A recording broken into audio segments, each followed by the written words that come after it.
Step right up. Score 0-1.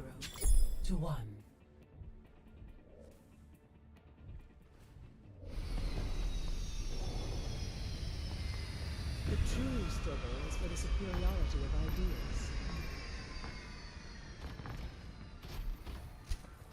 There's nothing I haven't seen before. Stick together. We will complete our mission.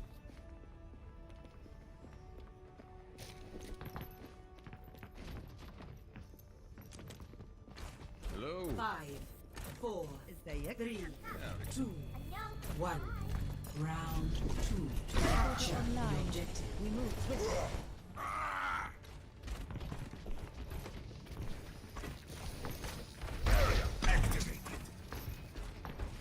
I have located the enemy.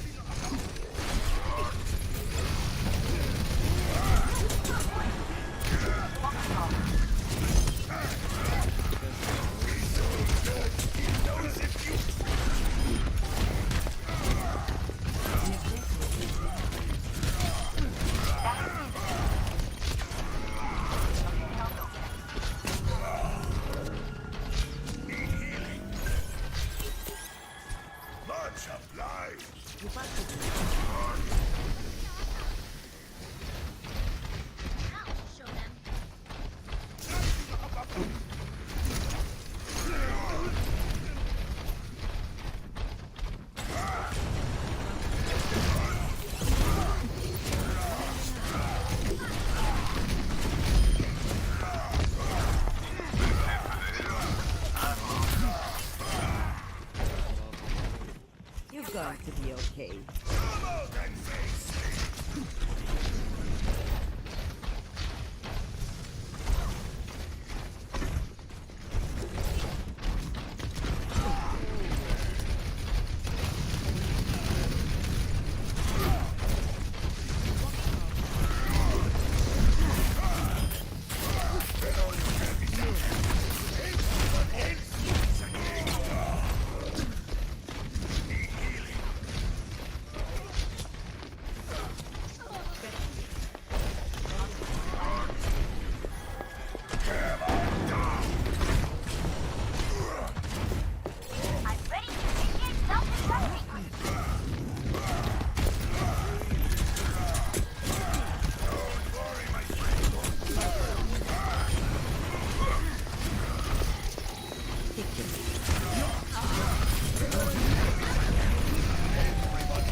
Round 2, 1.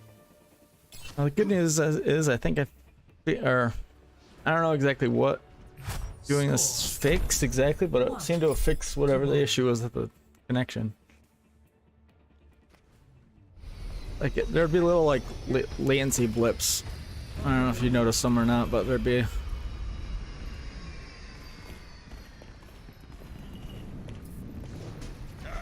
What's up? I live for a good fight. Oh.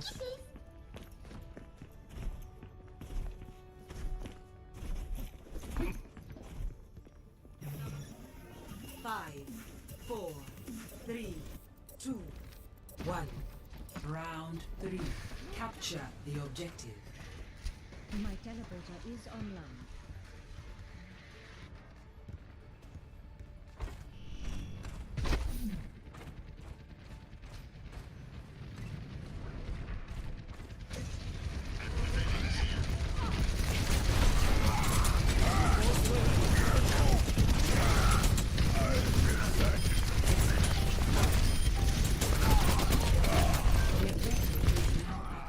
Online.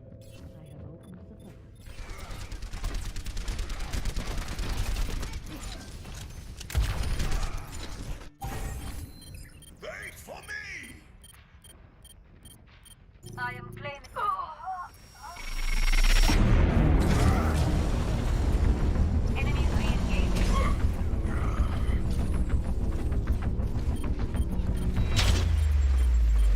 Hi, my name is Chris and this is Battle Nonsense. Every online multiplayer game requires a stable internet connection between the client and the server. But how do you know that you have them? Luckily, Overwatch provides us with a lot of info that helps us to identify problems with our connection to the game server. But the amount of info is quite overwhelming, so in this video we will have a look at all the values and I will explain what they mean. So let's begin with the performance information overlay, which you can enable by pressing right shift, control and R. FPS stands for frames per second. That's how many frames per second the game is currently rendering. The frame rate is not just affecting how fluid the player movement looks on your screen, it also affects how fast the game responds to your input. That's why you should not just aim for a minimum of 60 frames per second, but more importantly a stable 60 frames per second. If your frame rate goes up and down between 30 and 80, then you will notice that in the game because that constantly changes the responsiveness of the game, and that affects your aim and movement. You should always consider to lower a few of those graphic options to achieve a stable frame rate of at least 60 frames per second. If you have a gaming monitor which supports a refresh rate of more than 60 Hz, like 120 or 144, then you should obviously aim for that as your frame rate in order to get the most out of your setup. Then we have TMP, which is the current temperature of your GPU. If your GPU gets too hot, then it will usually try to protect itself by reducing its clock speed, which means that you will see an FPS decrease. However, it's also possible that the whole system will just crash. It's bad when your GPU runs too hot, as that can cause permanent damage. To find out how hot is too hot, you need to check the specifications of your GPU or graphics card.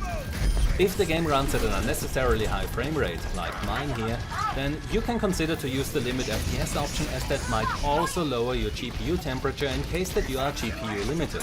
So what you can choose from here is 30 FPS and display based. 30 FPS will just limit your frame rate to 30, while display based will limit it to a value that is slightly higher than the refresh rate of your monitor. So if you use 60 Hz, then it will limit your frame rate to slightly above 60. Reflection. And where does the term come from? If you've seen the movie The Hunt for Red October, then you might remember that scene. Instead of using the FPS limit, I want as little input lag as possible, so I always play without VSync and just go for the display-based FPS limit. Then we have PNG, which stands for ping. Now, what is that and where does the term come from? If you've seen the movie The Hunt for Red October, then you might remember that scene where Sean Connery gave the order to check the distance to the US submarine with one active sonar ping.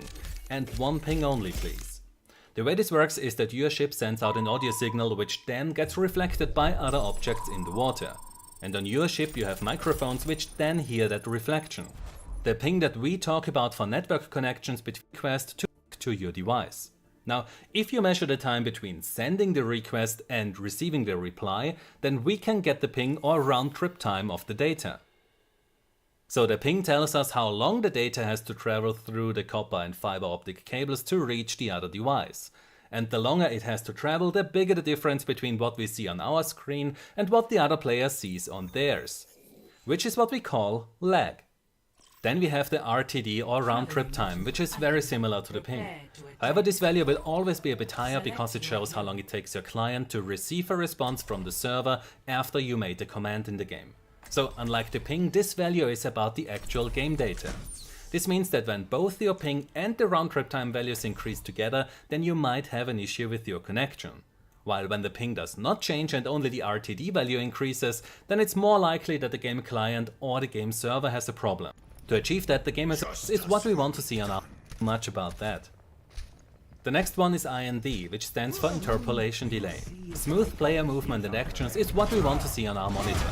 To achieve that, the game has a small buffer which stores the information it receives from the server, fills the gap and then displays it on your monitor.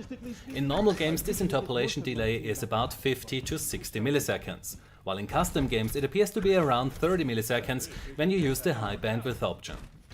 The interpolation delay is not affected by your ping. However, when you suffer from packet loss, then it will increase quite significantly and that will result in gameplay issues. When we now use right shift, control and N to enable the network graph, then we are presented with quite an overwhelming amount of information. So when you see a large white bar here, then this indicates that it takes the computer way longer than expected to process the data it receives from the server, while a large orange bar means that the latency exceeds the interpolation delay. And the numbers that you see here are the minimum, average and maximum values for each of these elements. So the first one, sim, stands for simulation. It's the time that your client needs to process a tick. But what is that, a tick? Overwatch uses a tick or simulation rate of 60, which means that we have about 16 milliseconds between them. When a tick starts, then the game will process the data it received, it will run its calculations and then send the results. After that, it will sleep until the next tick happens. So these 16.66 milliseconds are the time frame inside which the tick must be finished, as otherwise the game would not be able to maintain its simulation or tick rate, which would result in massive gameplay problems. So when we see a sim value of 6.5 milliseconds in the net graph, then this means that this is the time it took the game to finish the tick. And at a tick rate of 60, you are fine as long as the value stays below 60. So this is how it should work, but during my tests I noticed something strange. When the game ran at 266 frames per second, then I got a sim value of 3.8 milliseconds. With 154 frames per second, I got 6.5 milliseconds. With 69 frames per second, I got 14.3 milliseconds. And with 30 frames per second, I got a simulation value of 32.3 milliseconds. So it looks like the frame rate has some kind of effect on the simulation, and it gets even more confusing when we do a few calculations of our own. It's really strange to see that direct correlation between the frame rate and the sim value. Maybe the game client does not use a fixed simulation or tick rate of 60, or there's something wrong with the value here that is displayed for the sim value in the net graph. I don't know what exactly is going on here, but if I can get any more info on that, then I will include it in one of my upcoming videos. Next one is IND or interpolation delay that we have already talked about. Then we have LAT or latency. This shows us for how long the game client has not heard from the server. If you wonder how that latency value can be lower than the ping, then this is very easy to explain. The latency is just the trip from the server to the client, while the ping is the round trip time. It's normal to see small spikes here, and you should not encounter any problems in-game as long as this value is smaller than the interpolation delay. Then we have PNG and RTE, which we already talked about before, and that brings us to the CMD queue or command queue. So when the client sends a command to the server, then it awaits a confirmation from the server that it received that command. The command queue value shows you how many commands the server has not acknowledged yet, and you will see that this value increases when your ping increases. The next ones are packets per second incoming and packets per second outgoing. First of all, it's important to understand that these update rates have nothing to do with the tick or simulation rate of the game, so make sure that you don't confuse them. So PPS in tells us how many times per second we receive data from the server, which is about 20 times in normal games and 60 times in custom games when you use the high bandwidth option. However, it will not always stay at the exact same value. You will notice that it spikes when you see the kill cam, during replays, and close before the match starts or ends. The PPS out value shows us how many times per second the client sends data to the server. Normally this is done about 60 times per second.